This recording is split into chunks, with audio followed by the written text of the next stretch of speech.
Hi guys, today I'm going to be showing you how to make a basic intro on Cinema 4D R13.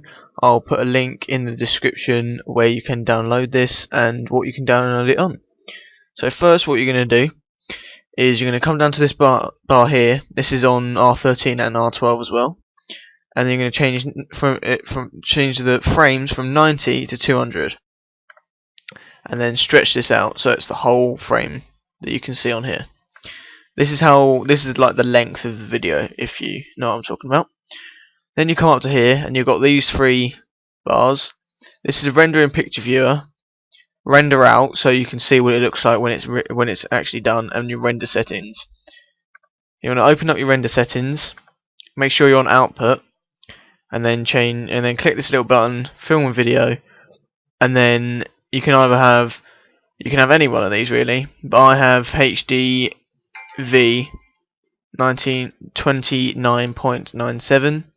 Leave the resolution and change that to 1920 because that's better. Custom settings, yes, and you're going to change it from frame 0 to 200, well not 2000, 200. Otherwise it won't render the whole thing, it will just render a little picture of it. Now this is done, you're going to click save, yes save, and then select the place you want to save it to. Now that'll load up. This is where I save all mine, so yep, that's fine. Save it as YGKHJG. Click save, that's where it will save to. Change this either to QuickTime Movie or AVI. I have in AVI. Options, and change it to Intel IYUV codec. Yep, that's all fine. Blah blah blah blah blah. Done. Don't need a multipass. Analyzing. What I call it analyzing. Aliasing doesn't really matter. Change geometry to best, and then 1x1 and 2x2. All that's fine. Options. You don't need to care about that, and you don't need to care about that either. So once you're done, just go through them. Double check. Everything's right. Yep. Right. Now you just click that closed. Now what you're going to want to do, just going to rotate it around a bit, is you want to create a plane. Now, to create a plane, you come up into this cube object, but you don't want to create a cube object. You want to click and hold and select plane, and that'll create you a little square, but you don't want a really tiny little square. So you're going to come over to the object properties over in this bottom right hand corner and just change it to 10,000.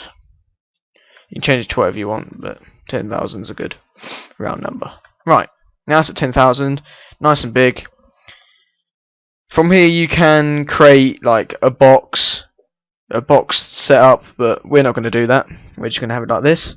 Now we want to make that black and slightly reflected. So come down here and click and double click on this, and then change the color to black, and then come over to reflection, click on that. You want to keep it as white, change it to 25%. Texture, click that button.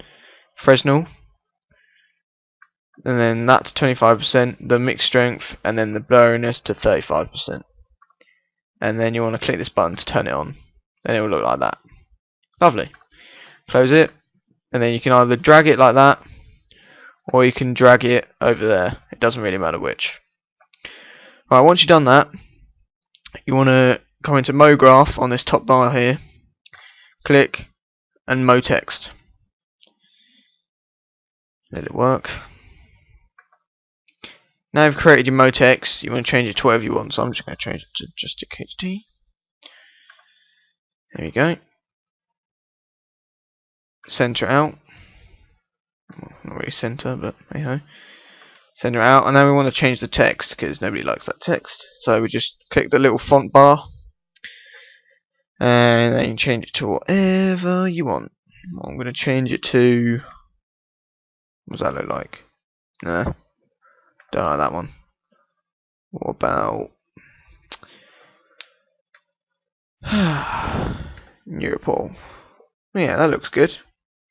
Does it? Does it really? Nah, change it again. Nah. See, this is what you have to do. You have to go through all the different ones There we go. Comic Sans. Oh, maybe not, because I don't like this little thing here. That just looks weird. Alright, Franklin Gothic. There we go, that's better. Now you want to come over to the depth in the object property still, change it to 150, and that'll make it nice and big. Height you can leave the same. I'm going to make the horizontal spacings a bit closer together, so it looks like that.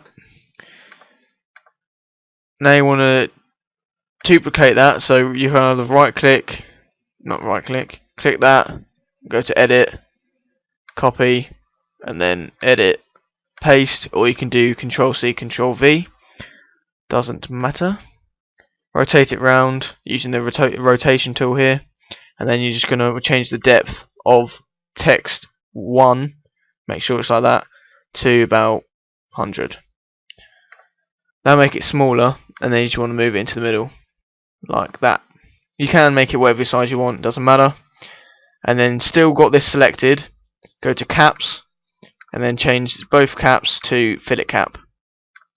So then it will look like that. At the moment it looks pretty poo. So you want to create another material, and then change the colour. I'm going to do it to my colours. So it's blue, reflection, do the reflection all the ways the same. So 25% texture, Fresnel, 25% blurriness, 35%. Turn it on. Lovely. Just click and drag, and I'm going to have it on the outer one, like that. Now we're just going to create another one, and I'm going to make it a lighter blue this time. There we go, beautiful. Reflection, do all the same, always the same things, always Fresnel. Oh, gradient, don't want that, I want Fresnel. There we go. 25%, blurriness, 35%, turn it on. There we go, beautiful, close it. Now I'm just going to drag it over here so you show, make sure you over the text, let go, so it shows that little arrow. And then it looks like that. So now you've got your two texts, you're going to want to get a light object in there. So you come over to this little bulb. On R13 it's going to be, R12 sorry, it's going to be like a white square with arrows coming out of it. But on this it's a little light bulb. Add light object, click and hold, and you're going to want a spotlight. And then it looks like that. So just going to rotate it around so we can see it. And then you're going to use the blue arrow to drag it out, and keep going back until, I'm going to have to zoom out a bit because it's only going back that far, until it's just covering the edges, like that. So it's just covering the edges, and if you render it out,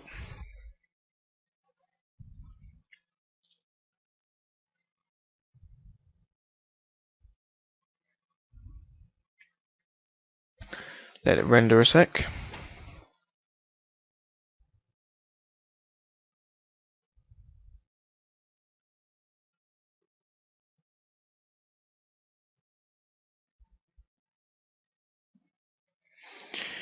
Takes a bit of time, but here you go. And it's got that nice effect, and that's what it will look like. But we are not done here. We are still, I'll say we're about halfway through.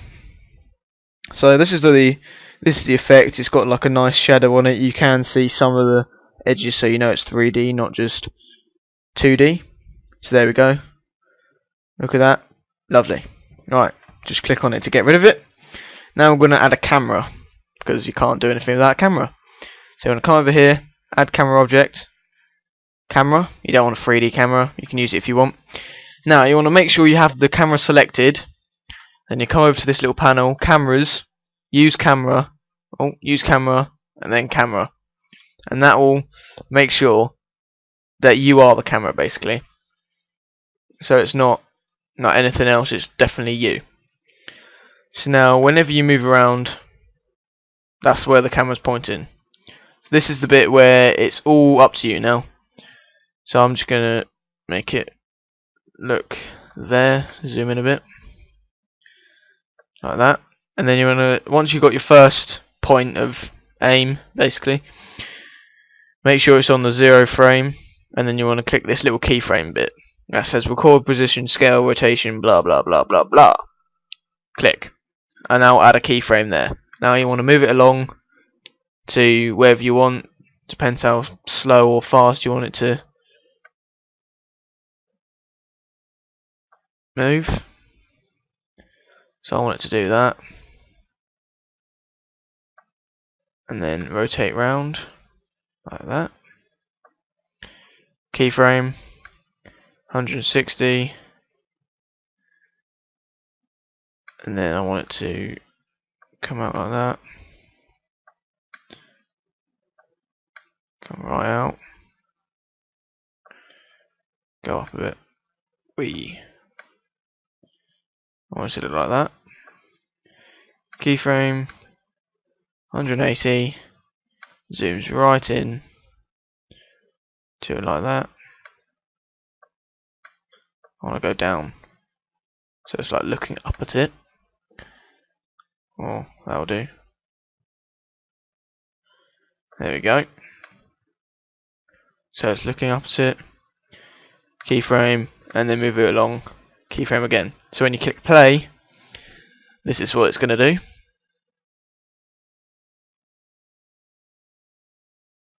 Like that. And then until you click pause, it's just going to keep doing that and keep doing it.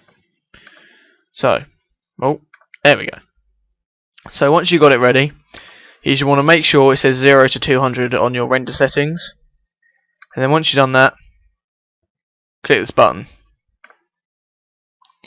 And then it will look like this, and it will start rendering out. I'm just going to cancel it because I don't need one, because as you can see at the beginning, I've already got one. So thanks for watching my tutorial on how to create a intro on Cinema 4D. Please comment, rate, subscribe, and keep checking my channel for new dual commentaries, gameplay, tutorials, all stuff like that. So thanks for watching. Don't forget to comment, rate, and subscribe. Thank you.